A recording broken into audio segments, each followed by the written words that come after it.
ഋഷിമാർ ഏത് വിധാനം വെച്ചിട്ടുണ്ടോ ആ വിധാനത്തിലേക്ക് അവർ വരണം. ഹെർമൻ ഹെസ്സ് അദ്ദേഹത്തിൻ്റെ മുത്തച്ഛൻ്റെ ലൈബ്രറിയിൽ നിന്ന് ഉപനിഷത്തുകളും പുരാണങ്ങളും മന്ത്രങ്ങളും ഒക്കെ പഠിച്ചു എങ്കിലും അദ്ദേഹത്തിൻ്റെ കസിൻ ഫ്രാൻസിൽ ഒരു പാതിരിയായിരുന്നു, ഒരു ഫാദറായിരുന്നു. അങ്ങയുടെ ഹെൽപ്പ് കൊണ്ടാണ് കൂടുതലൊക്കെ ഇത് മനസ്സിലാക്കാൻ ശ്രമിച്ചതെന്ന് അദ്ദേഹത്തിൻ്റെ ഓട്ടോബയോഗ്രാഫിയിൽ പറയുന്നുണ്ട് ഹെർമൻ ഹെസ്സ്. പക്ഷേ രാമകൃഷ്ണ പരമഹംസരുടെയും വിവേകാനന്ദൻ്റെയും കാലത്ത് ജീവിച്ചിരുന്ന ഹെസ്സ് എന്തുകൊണ്ട് ഭാരതത്തിൽ വന്നില്ല? ഗുരുവിനെ അന്വേഷിച്ച് അദ്ദേഹത്തിന് ഇങ്ങോട്ട് വരാമായിരുന്നു, വന്നില്ല. അതാണ് യൂറോപ്യൻ സ്പിരിറ്റ്, ഇൻഡിപെൻഡന്റ്. ഞാൻ ആരുടെയും മുൻപിൽ തലകുനിക്കുകയില്ല എന്ന് പറയുന്ന ഒരു സ്പിരിറ്റ്. പക്ഷെ അതുകൊണ്ട് എന്തായി, അദ്ദേഹത്തിൻ്റെ കസിൻ പറയുന്നുണ്ട്, you have succeeded psychologically in bringing out the truths, but realization is far away. Om Namah Shivaya.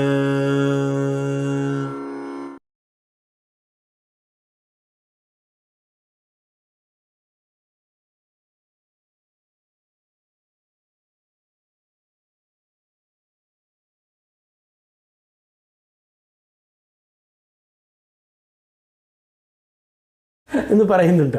കാരണം ഹെർമൻ ഹെസ്സിന് ഫസ്റ്റ് പാർട്ട് ഓഫ് സിദ്ധാർത്ഥ എഴുതിയതിന് ശേഷം ഒരു കൺഫ്യൂഷൻ ഉണ്ടായി, എങ്ങനെയാണിത് മുന്നോട്ട് കൊണ്ടുപോകേണ്ടതെന്ന് ഒരു പിടിപാടുണ്ടായിരുന്നില്ല.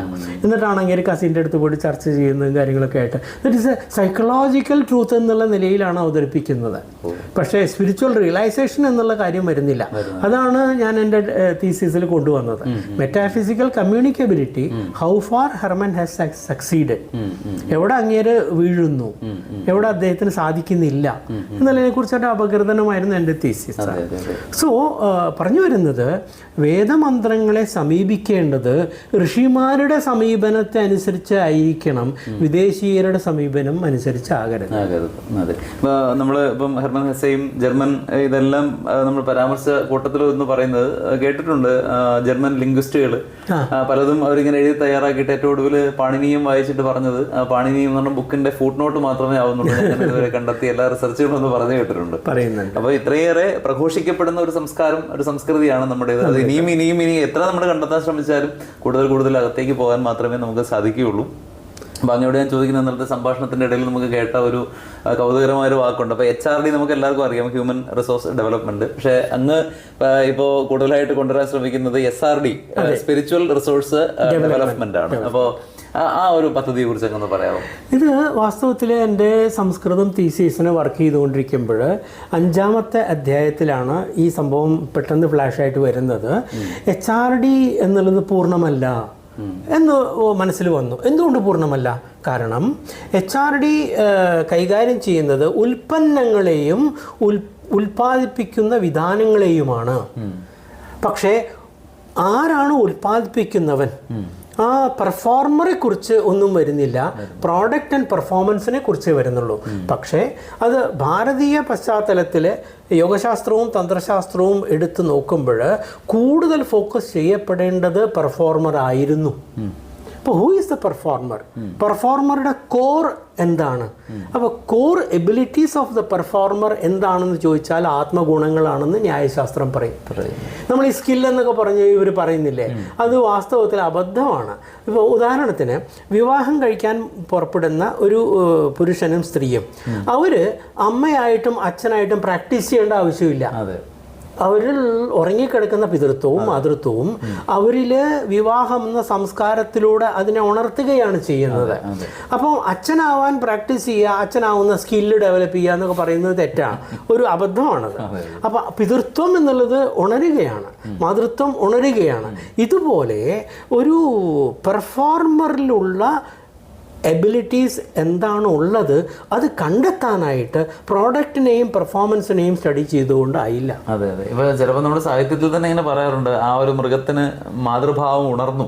അതെ, അപ്പൊ അങ്ങ് പറഞ്ഞത് തന്നെയാണ്, പക്ഷെ അവര് അത് ഓർക്കാതെയാണ് പറയുന്നത്. അപ്പൊ ഇത് ഉള്ളിലുണ്ട്, ഉണർന്നു എന്നൊക്കെ പറയുകയാണ്. വാസ്തവത്തിൽ ഈ HRDക്ക് യോഗ തന്ത്ര ബേസ് കൊടുത്ത് സ്പിരിച്വൽ റിസോഴ്സ് ഡെവലപ്മെന്റ് എന്നുള്ള അപ്ഗ്രഡേഷൻ കൊണ്ടുവരണം എന്നുള്ളതായിരുന്നു എൻ്റെ പരാമർശം. അത് മാംഗ്ലൂർ യൂണിവേഴ്സിറ്റിയിൽ പ്രസൻറ്റേഷൻ ആയിരുന്നു. ഫസ്റ്റ് യോഗ കോൺഫറൻസ്, നമ്മൾ യോഗ ദിനാചരണം എന്നുള്ളത് ഫസ്റ്റ് യോഗ ഡേ ഡിക്ലെയർ ചെയ്തപ്പോൾ 2015. അതിന് മുമ്പ് തന്നെ ഈ കോൺഫറൻസ് അവിടെ നടക്കുകയുണ്ടായി. അതിൽ ഞാൻ ഇതിനെ പ്രസൻറ്റ് ചെയ്യുകയുണ്ടായി. നല്ല രീതിയിൽ അത് സ്വീകരിക്കപ്പെട്ടു.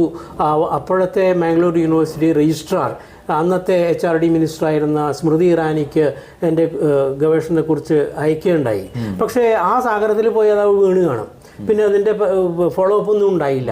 പക്ഷെ അതിൻ്റെ സമയം വരണമല്ലോ. അപ്പം അങ്ങനെ ഈ HRDയെ കോൺസെപ്റ്റ് അപ്ഗ്രേഡ് ചെയ്ത് SRD ചേർത്ത് കൊണ്ടുവന്നാൽ എന്താണ് അതിൻ്റെ ബെനിഫിറ്റ്, പ്രയോജനം? എല്ലാ തലങ്ങളിലേക്കും നമുക്കത് വ്യാപിപ്പിക്കാൻ സാധിക്കും. എഡ്യൂക്കേഷൻ ഫീൽഡ് ആയിക്കോട്ടെ, പ്രൊഡക്ഷൻ ഫീൽഡ് ആയിക്കോട്ടെ, കോർപ്പറേറ്റ് ഫീൽഡ് ആയിക്കോട്ടെ, എന്തിന് ഡിഫൻസ് വരെ നമുക്ക് അപ്ഗ്രേഡ് ചെയ്യാനായിട്ട് ഈ SRDയിൽ സാധ്യതകളുണ്ട് എന്ന് മനസ്സിലായി. അപ്പം അതുകൊണ്ട് നമുക്ക് ഡിഫൻസിൽ ഇതിൻ്റെ ആപ്ലിക്കേഷൻസ് എന്താണ് എന്നുള്ളതിനെക്കുറിച്ച് വളരെ സൂക്ഷ്മമായിട്ടുള്ള വിഷയമാണ്. അത് പ്രചാരത്തിലേക്ക് വരേണ്ട കാര്യമല്ല എന്ന് തോന്നുന്നു. കാരണം നമ്മളൊരു ആറ്റം ബോംബ് ഉണ്ടാക്കുന്ന പ്രക്രിയ സാധാരണക്കാരന് അറിയുന്ന രീതിയിൽ തുറന്നു വെക്കില്ലല്ലോ. അപ്പം അതിൻ്റെ രഹസ്യങ്ങൾ ഒരുപാടുണ്ടായിരിക്കും. ഡിഫൻസിനെ കുറിച്ച് പറഞ്ഞപ്പോൾ ഇന്നലെ നമ്മൾ സംസാരിച്ചപ്പോഴത്തേക്ക് ഈ അസ്ത്രങ്ങളെ കുറിച്ചും അതുപോലെ തന്നെ അതെ അതിനെ കുറിച്ച് പറഞ്ഞായിരുന്നു. അപ്പൊ ഈ അസ്ത്രങ്ങൾ യഥാർത്ഥത്തിൽ നമ്മൾ പ്രത്യക്ഷത്തിൽ കാണുന്ന സംഗതികളല്ല, അതിന് മറ്റൊരു മാനമുണ്ടെന്ന് പറഞ്ഞായിരുന്നു. അതൊന്ന് ചുരുക്കി പറയാമെങ്കിൽ അസ്ത്രം എന്ന് പറയുന്നത് കൊണ്ട് ഉദ്ദേശിക്കുന്നത് ഞാൻ നേരത്തെ പറഞ്ഞ പോലെ ടെക്നോളജി റെലവൻറ്റ് മീനിങ് എന്നുള്ളത് വേദമന്ത്രങ്ങൾക്ക് സാധ്യത ഉള്ളതാണ്. ആ സാധ്യതകളെ കണ്ടെത്തിയിട്ട് അതിനെ ആദ്യം സാധൂകരിക്കണം. First is concept clarification, then concept verification, പിന്നെ വാലിഡേഷൻ, പിന്നെ റിസർച്ച് ഡിസൈൻ, പ്രോട്ടോടൈപ്പ്. ഈ നിലയിൽ നമ്മളിതിനെ കൊണ്ടുപോകേണ്ടതുണ്ട്. അപ്പം അതിൽ അസ്ത്രങ്ങളെന്ന് പറയുമ്പോൾ അത് ഇൻ്റലിജൻറ്റ് ഡയറക്റ്റഡ് എനർജി വെപ്പണാണ്. ഇൻ്റലിജൻറ്റ് എനർജിയാണ്. ആ ഇൻ്റലിജൻറ്റ് എനർജി എന്ന് പറയുമ്പോൾ അത് സ്വയം വ്യവഹരിക്കാൻ ശേഷിയുള്ളതാണ്. മാത്രമല്ല ഈ അസ്ത്രം വിടുന്നതിന് മുമ്പ് മന്ത്രം ജപിച്ചിട്ടാണല്ലോ, പ്രത്യേക മന്ത്രം, അതിൻ്റെതായ മന്ത്രം ജപിച്ചിട്ടാണ് അത് വിടുന്നത്. അങ്ങ് പറഞ്ഞത് 100% കറക്റ്റാണ്. വാസ്തവം. ആക്ച്വലി ഈ വില്ലും അമ്പിൻ്റെയും ആവശ്യം വരുന്നില്ല. അത് ഉപയോഗിക്കുന്നുണ്ട്, അതിനെയും മാധ്യമമാക്കാം എന്നല്ലാതെ വാസ്തവത്തിൽ ഈ അസ്ത്രത്തിൻ്റെ രൂപീകരണവും അതിൻ്റെ പ്രയോഗവുമൊക്കെ സൂക്ഷ്മ ശരീര തലത്തിലാണ്. അത് അതിദൈവികമാണ്. അത് അധ്യാത്മമായിട്ട് കണക്റ്റഡ് ആവുന്നത് ഗുരുവിൻ്റെ ഉപദേശം കൊണ്ടാണ്. അപ്പോൾ ഈ അധ്യാത്മം എന്നുള്ളത് സ്പിരിച്വൽ ഇൻറ്റീരിയർ എന്ന് പറഞ്ഞല്ലോ, അതിദൈവം സ്പിരിച്വൽ എക്സ്പാൻസുമാണ്. ഇത് രണ്ടിൻ്റെയും സംയോജനത്തിൻ്റെ രഹസ്യങ്ങൾ ഋഷിമാർ അത് ഒതുക്കി അടക്കി വെച്ചിട്ടുണ്ട്. അത് ഡൗൺലോഡ് ആകണമെങ്കിൽ അതിൻ്റെ അർഹത നമ്മൾ സമ്പാദിക്കണം.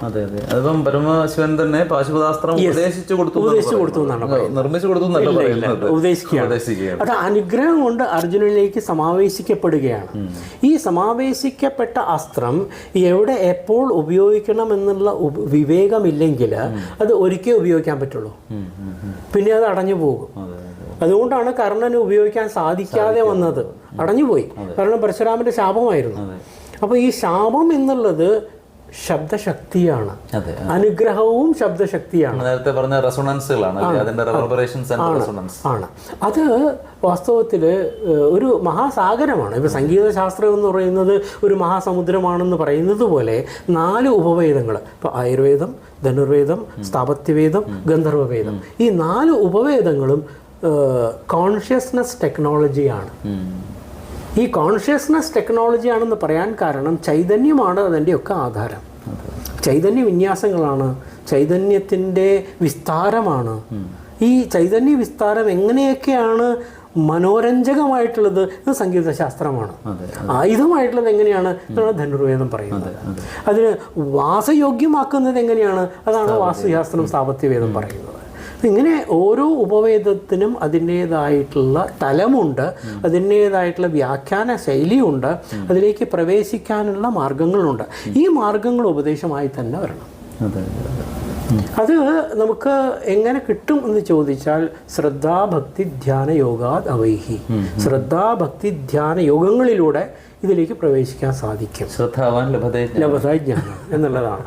അപ്പോൾ ശ്രദ്ധയെ നമ്മൾ ഫെയ്ത്ത് എന്നൊക്കെ പറഞ്ഞാൽ അത് ഒരു അന്യായമായിട്ടുള്ള ട്രാൻസ്ലേഷൻ. നമ്മുടെ ഈ ശാന്തി എന്നുള്ളതിന് പീസ് പീസ് പീസ് എന്നാണ് പറയുന്ന പോലെ അത് പീസ് ആവാം, അങ്ങനെയാവാം. അപ്പം അതുകൊണ്ട് ഈ HRD എന്നുള്ളത് ഇപ്പോൾ അതിൻ്റെ സമയം വന്നുകൊണ്ടിരിക്കുകയാണ്. അതിൻ്റെ അപ്ഗ്രഡേഷൻ എങ്ങനെയെന്നുള്ളതിനെക്കുറിച്ചൊക്കെ എത്തപ്പെടേണ്ട സ്ഥലത്തേക്ക് വിഷയങ്ങൾ എത്തിക്കൊണ്ടിരിക്കുന്നുണ്ട്.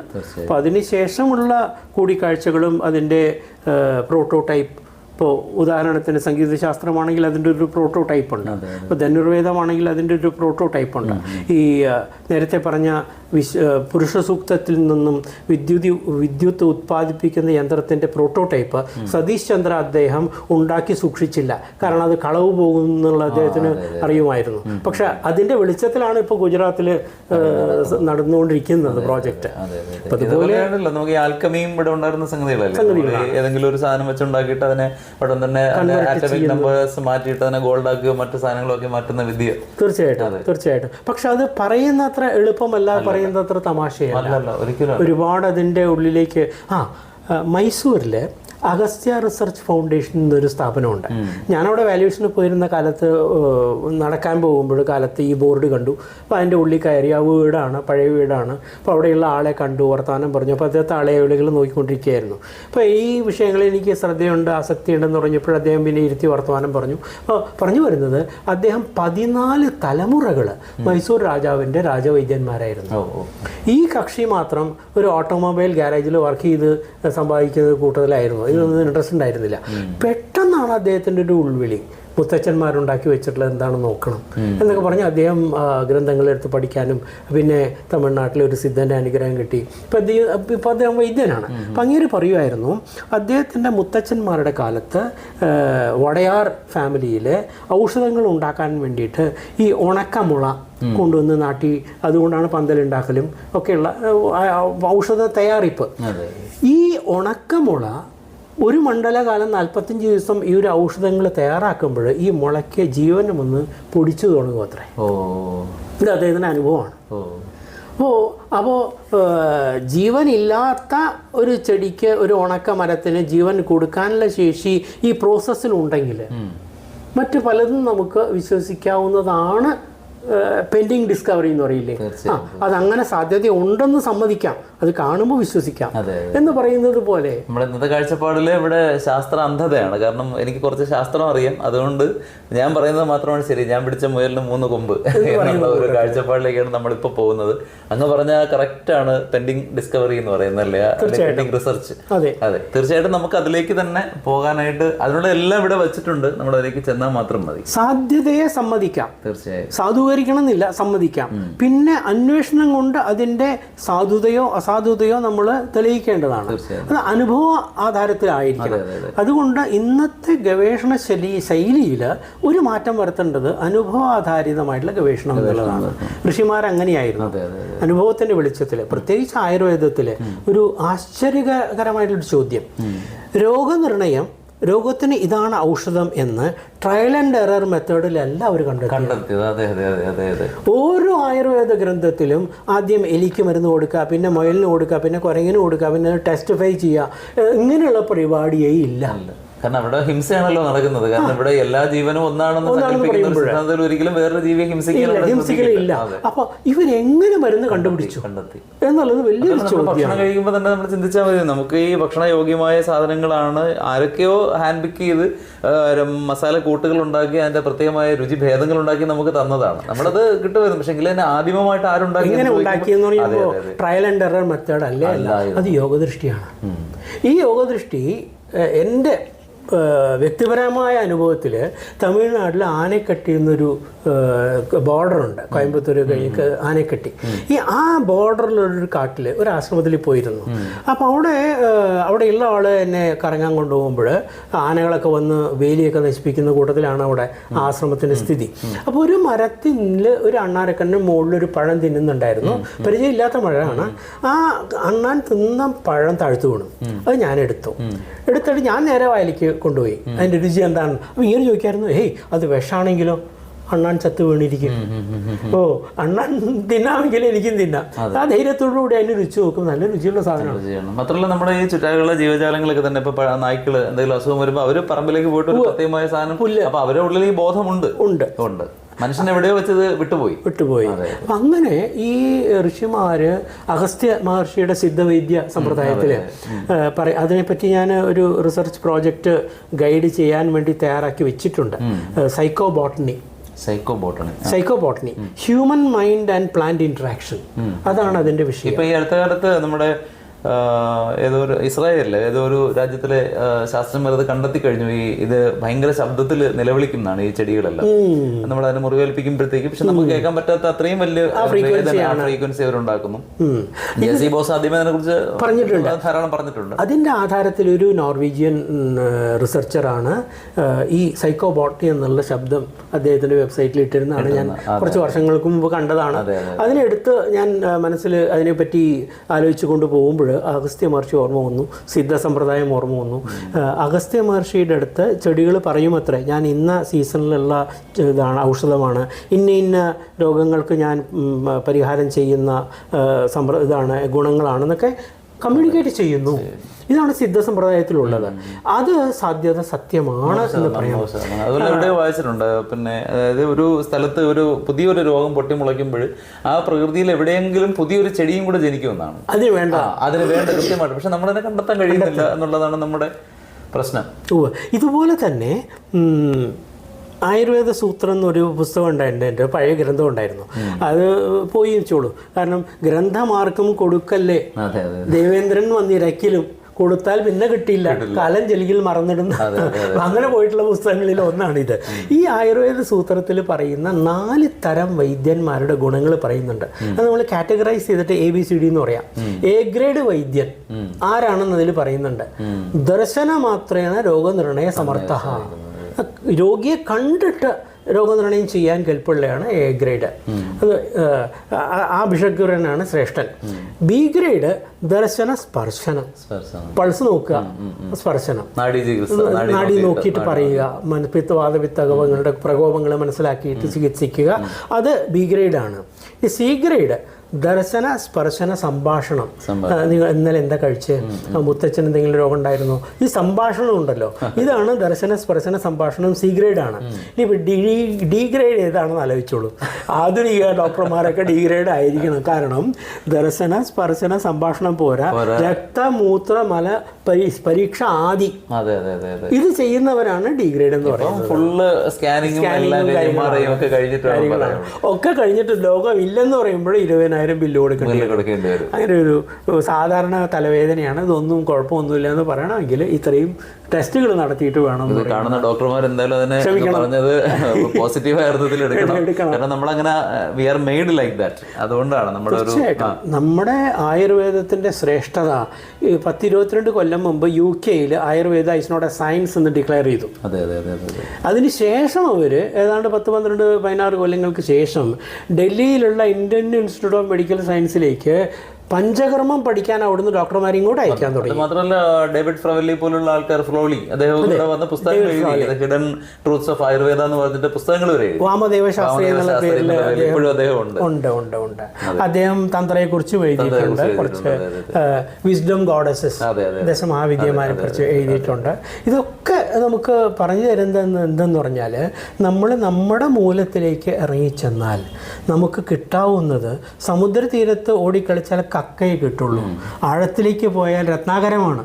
അവിടെ കിട്ടുന്ന രത്നങ്ങൾ എന്താണെന്ന് നമുക്ക് ആ ആഴത്തിലേക്ക് പോയാലേ മനസ്സിലാവുള്ളൂ. അതുപോലെയാണ് നമ്മളുടെ ശാസ്ത്രങ്ങൾ. ഒരു ശ്ലോകം ഓർമ്മ വരികയാണ്, അനന്തശാസ്ത്രം. അനന്തങ്ങളാണ് നമ്മുടെ ശാസ്ത്രങ്ങൾ. ബഹുവേദിതവ്യം, ഒരുപാട് അറിയേണ്ടതുണ്ട്.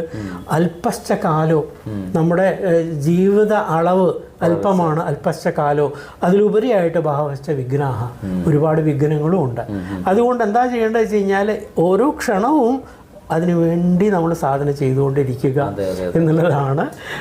ഗ്രേറ്റ് മെസ്സേജ് ആണ്. എന്തായാലും നമ്മൾ ആ ഒരു ടോക്ക് തൽക്കാലം നമുക്കൊന്ന് വൈൻഡപ്പ് ചെയ്യേണ്ടി ഞാനിങ്ങനെ ആലോചിക്കണം, എവിടെ ഇത് നമുക്കൊന്ന് പോസ് ചെയ്യാമെന്ന് വിചാരിച്ചുകൊണ്ടിരിക്കുമ്പോൾ അത് യഥാർത്ഥത്തിൽ അങ്ങ് സംഭവിച്ചതാണ്. കാരണം ഇതിപ്പോൾ ഒരു വലിയ സൂപ്പർ മാർക്കറ്റ് കയറിയ ഒരു അവസ്ഥയാണ്. കാരണം അങ്ങ് ഏറ്റവും ഒരുപാട് വിഷയങ്ങളെക്കുറിച്ച് ഏറ്റവും സമഗ്രമായിട്ടും ആധികാരികമായിട്ടും സംസാരിക്കാൻ കഴിവുള്ള അദ്ദേഹമാണ്. അപ്പം അതുകൊണ്ട് അദ്ദേഹം പറഞ്ഞ ആ ഒരു വാക്ക് നമുക്ക് എടുക്കാം, അല്ലെങ്കിൽ ആ ഒരു എന്താ പറയുക ആ പറയുന്ന ആ ഒരു യുക്തി നമുക്ക് എടുക്കാം. കാലം വളരെ ചെറുതാണ്, അപ്പോൾ കിട്ടുന്ന സമയം നമുക്ക് കൂടുതൽ കാര്യങ്ങൾ നമുക്ക് അന്വേഷിച്ച് പോകാം.